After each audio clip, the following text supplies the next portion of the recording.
So that really attunes me to how do you make it easy for people to get their work done?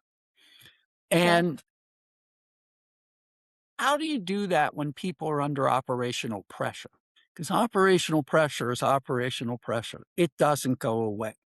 Yeah. And it's one thing to say, how do we have nice workflows and nice interfaces when people don't feel literally like they're under intense pressure and the stakes of mistakes are high versus making it happen in that kind of high pressure operational settings.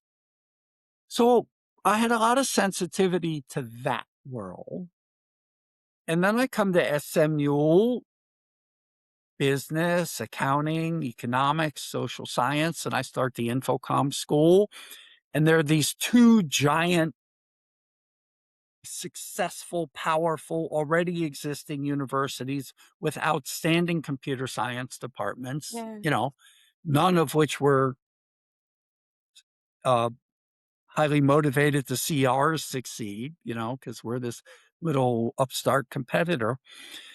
And so po- we positioned in new areas. That was the key thing. Why go head to head with the existing giants in their areas of strength? So one of the things that I was intentional about was picking new areas. And this was the early 2000s. So cybersecurity, it's not like it didn't exist, but it wasn't a big research topic in any of the local Mhm. universities other than a few like mathematicians and cryptographers, Mhm. but a very narrow specialized sense of cybersecurity. So bring in that area, bring in mobile, bring in unstructured data analytics. So we forward positioned. So that was very important. I'm not like a regular academic, so it's not for me to tell the faculty exactly how to do their work.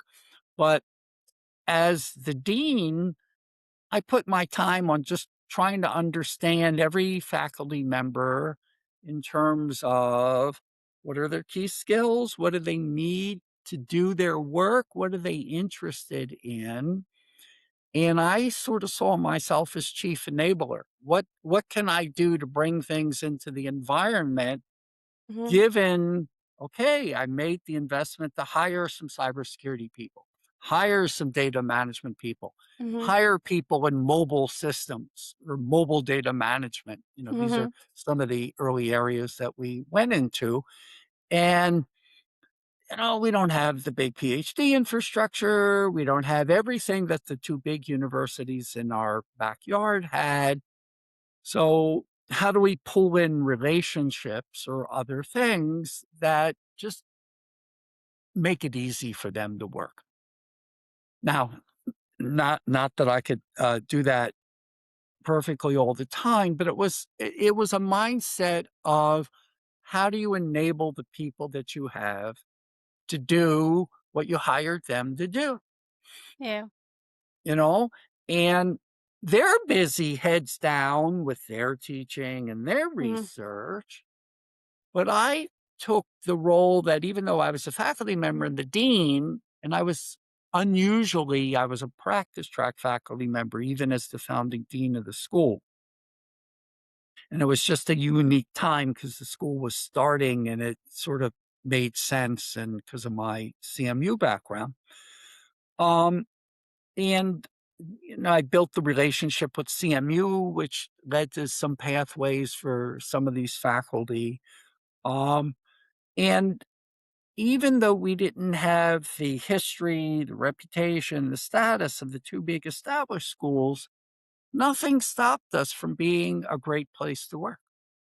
Nothing stopped us from trying to be very accommodating to the faculty Mhm. and trying to be creative when you're trying to make something from nothing. So in that sense, it led to a good culture. And that inspired people and